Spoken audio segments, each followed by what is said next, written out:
প্রায় 500 বছর পুরনো এক কালী মন্দির বিপিন বিহারী গাঙ্গুলি স্ট্রিটের সিদ্ধেশ্বরী কালী মন্দিরের সঙ্গে জুড়ে রয়েছে অ্যান্টনি কবিয়ালের নাম। 19 শতকে পর্তুগিজ বংশোদ্ভূত কবিয়াল অ্যান্টনি হেন্সম্যান এই দেবস্থানে এসেই বুঝেছিলেন আসলে খ্রিস্ট আর কৃষ্ণ অভিন্ন।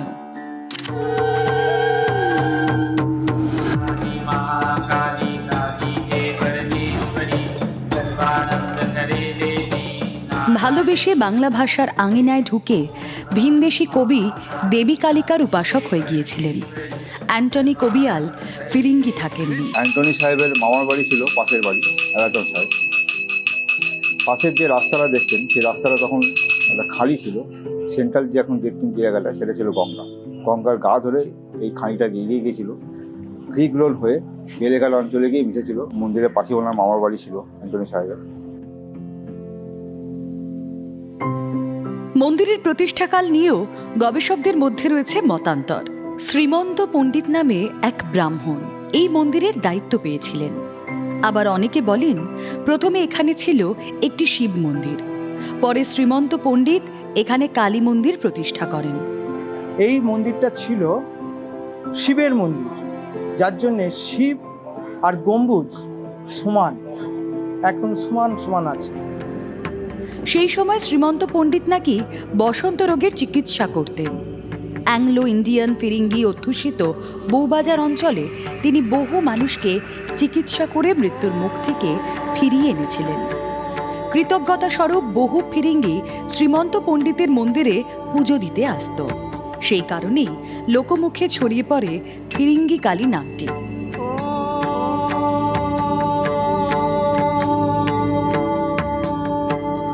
উনি এই মন্দিরে আসতেন, অ্যান্টনি সাহেব এসে মায়ের পুজো টুজো করতেন, মায়ের আরাধনা করতেন। এমন সময় উনি এক বিধবা মহিলা, হিন্দু বিধবা মহিলাকে উনি বিবাহ করেন এবং এই সৌদামিনী দেবী উনি বিবাহ করেছেন গৌরহাটি অঞ্চলে। পরবর্তীকালে অ্যান্টনি সাহেব ওনার মামার বাড়িতে আসতেন, এসে এখানে বসতেন, বসে মায়ের নামগান করতেন এবং সেটা হচ্ছেন ওনার স্ত্রী সৌদামিনী দেবীর ইচ্ছেতেই উনি বা ওনার এতেই প্রেরণাতেই উনি হিন্দু দেবদেবীর প্রতি আকৃষ্ট হয়েছিলেন। উনি করেন কি, এখানে একটা মায়ের ঠিক শিবের মূর্তির আছে যেটা, তার পাশেই একটা উনি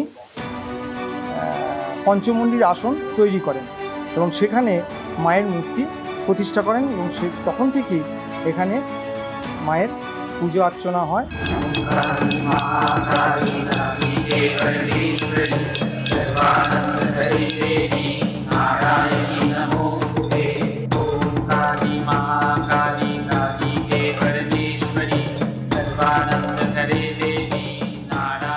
শোনা যায় মন্দিরের পুরনো মূর্তিটি ছিল মাটির।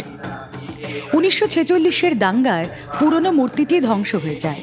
পরে 1987 সালে কংক্রিটের মূর্তিটি তৈরি করা হয়। মধ্য কলকাতার এই কালী মন্দির 19 শতক থেকেই জনপ্রিয়। দিনটা ছিল 1991 সালে 22শে আগস্ট, বুধবার রাত্রেবেলা এই ঘটনাটা ঘটেছে। পরের দিন সকালবেলা বৃহস্পতিবার যখন আমরা মন্দিরে আসি এবং যখন সেই সময় যে সেবায়ত ছিলেন তিনি যখন আসেন, এই দেখেন মন্দিরের তালা ভাঙে এবং মায়ের সমস্ত গয়নাপত্র বাসনপত্র চুরি হয়ে গেছে।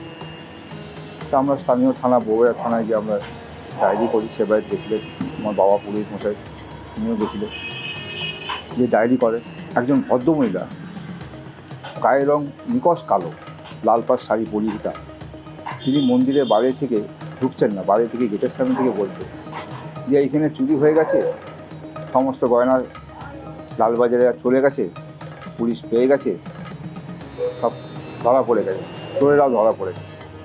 আমরা প্রথমে ব্যাপারটা অতটা গুরুত্ব দিই। ঠিক তার আধ ঘন্টা থেকে 40 থেকে 45 মিনিট বাদে লালবাজার থেকে খবর এলো তিনি ঠিক যা যা কথা বলে গেছে, ঠিক যা যা কথা বলে গেছে ঠিক হবো তাই। সিদ্ধেশ্বরী প্রতিমার পাশে অষ্টধাতুর দুর্গা, জগদ্ধাত্রীর মূর্তি ও নারায়ণ শিলা।